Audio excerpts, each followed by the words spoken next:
నీకు వేరే పని లేనట్టుంది, ముచ్చట్లు పెడుతున్నావు.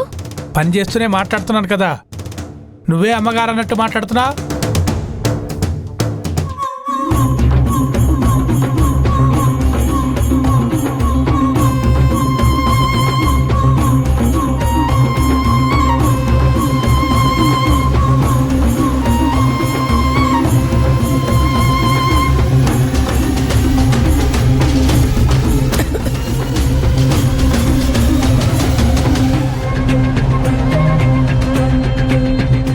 బాబోయ్, ఈ సమయానికి ఈవిడ గురించి మాట్లాడకపోవటం మంచిదైంది.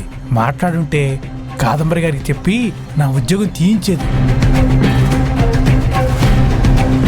ఇటు నుంచుటే నేను టెంపుల్కి వెళ్ళాలనుకుంటున్నాను. కాస్త కార్ శుభ్రం చేస్తావేమోనని. అది తను చేయాల్సిన పని కాదు కదమ్మా. పర్వాలేదమ్మా, పైప్తో నీళ్లు కొట్టడమే కదా, 2 నిమిషాల్లో శుభ్రం చేసేస్తాను. Thank you. వెల్కమ్.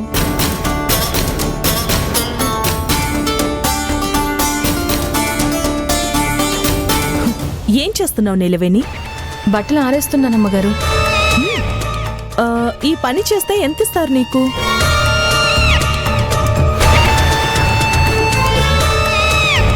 ఫీల్ అవ్వకు, ఓపెన్ గా చెప్పు. సూటిగా చెప్తే నీకు లాభం కూడా. 25,000. గుడ్.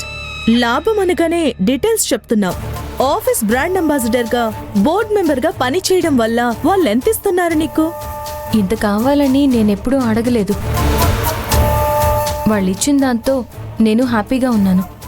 ఇలా నువ్వు రాత్రి పగలు కష్టపడుతుంటే అరాకుర జీతాలతో ఎప్పుడు సెటిల్ అవుతావు నీలవేణి? నా మాట వింటే ఒక్క రోజులో 1 కోటి రూపాయలు సంపాదించే పని నేను చెప్తాను. కంపెనీ డబ్బులు దోచుకోమని దాచుకోమని చెప్తే మాత్రం బాగుండదు అమ్మగారు. చచ్చా, అది క్రైమ్. నేను ఎంకరేజ్ చేయను. సింపుల్ గా ఇప్పుడు కార్కి అంటిన మట్టిని కుకిటేష్ పైప్తో ఎలా కడుగుతున్నాడో అలాగే శుభ్రం చేసుకుంటే చాలు. ఏం చేయమంటారు? నువ్వు నెల తప్పావు. దానికి కారణం నువ్వు స్పృహలో లేకపోయినా సరే, తారక్ మత్తులో ఉన్నా సరే, ఒక పూట గడిపినందుకు ప్రతిఫలం. ఆ ఫలాన్ని చిదిమేసుకో. 1 కోటి రూపాయలు ఇస్తాను. ఆ తర్వాత నువ్వు ఊరెళ్ళు, ఇంకో 1 కోటి పంపిస్తాను.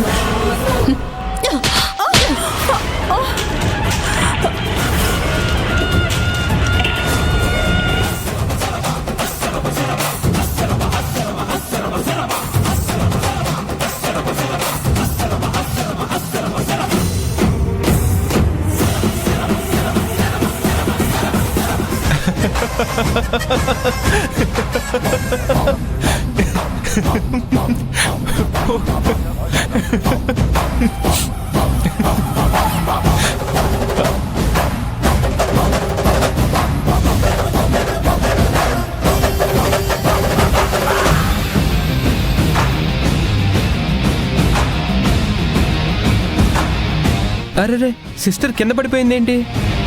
చూస్తారేంటండి? అర్చన లే.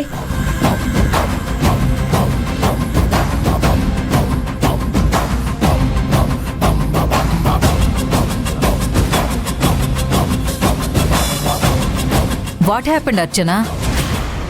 సామాన్లన్నీ పడిపోయాయి. ఏం జరిగిందమ్మా? Any problem? సామాన్లు పడకముందు ఏదో చప్పుడైనట్టు వినిపించింది. అవును, దడేల్మన్న శబ్దం నాకు వినిపించింది. ఆ తర్వాత క్షణాల్లో సామాన్లు పడిపోయిన సౌండ్ వచ్చింది. సామాన్లు పడ్డాయి. అర్చన పడింది కదా. ఎలా ఎలా పడింది? కాలు జారింది సార్. ఓ, ఏమా నువ్వు కాలు జారావా? కాలు జారి పడిందని చెప్తుంది కదా, నువ్వు అంతకు మించి ఎక్కువ మాట్లాడకు. నేను కూడా అదే అడుగుతున్నాను మావయ్య గారు. అసలు ఇక్కడికి ఎందుకు వచ్చావు? కారు శుభ్రం చేయమన్నారు, నేను వెళ్ళి కారు కడుగుతున్నాను. ఇంతలోనే ఇలా జరిగింది. నీలవేణి అర్చన మేడం ఇద్దరే ఉన్నారు ఇక్కడ. ఏం జరిగిందో ఏంటో. చెప్పాను కదా స్లిప్ అయిందని. ఎక్కడో దెబ్బ తగిలినట్టుంది, లేదంటే మొహం అలా కందిపోతుంది.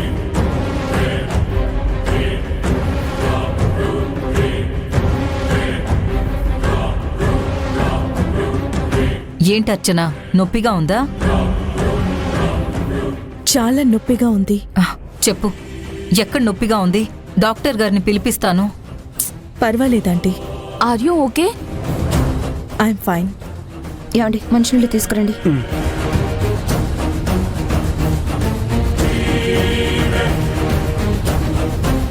ఇదిగో మంచినీళ్ళు తాగు.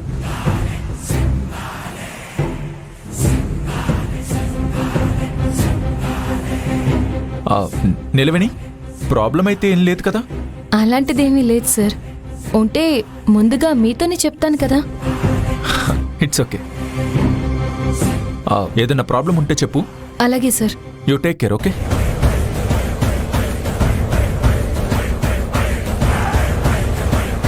అర్చన, పద. నేను వస్తానంటీ, మీరు వెళ్ళండి. ఉమ్.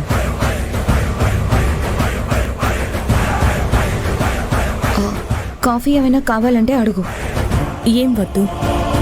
అక్క, కాసేపు తనని ఒంటరిగా వదిలేయండి. ఏదో డిస్టర్బ్ అయినట్టుగా ఉంది. జుట్టు కూడా కాస్త చెదిరిపోయింది. టేక్ కేర్ అర్చన.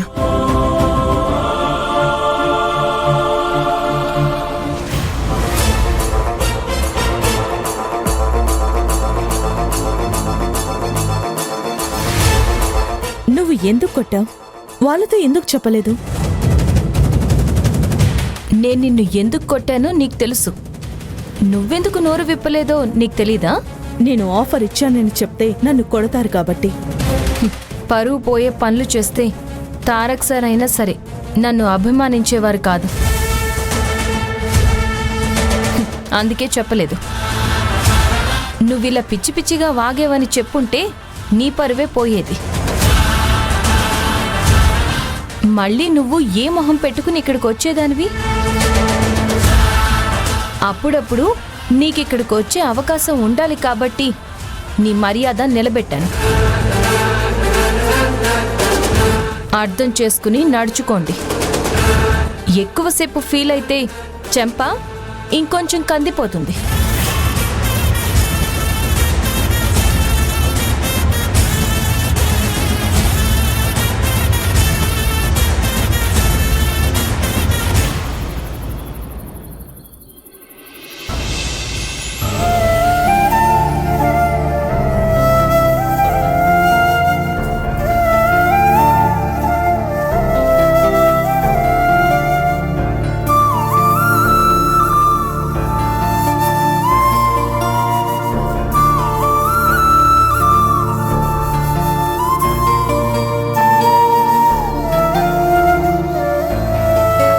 పిలిస్తే నేనే వచ్చేవాడిని కదా నిలవేణి.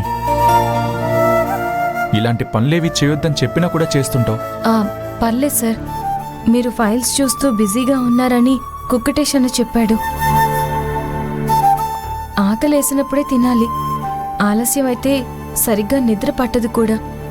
అందుకే నేనే తీసుకొచ్చాను. Thank you.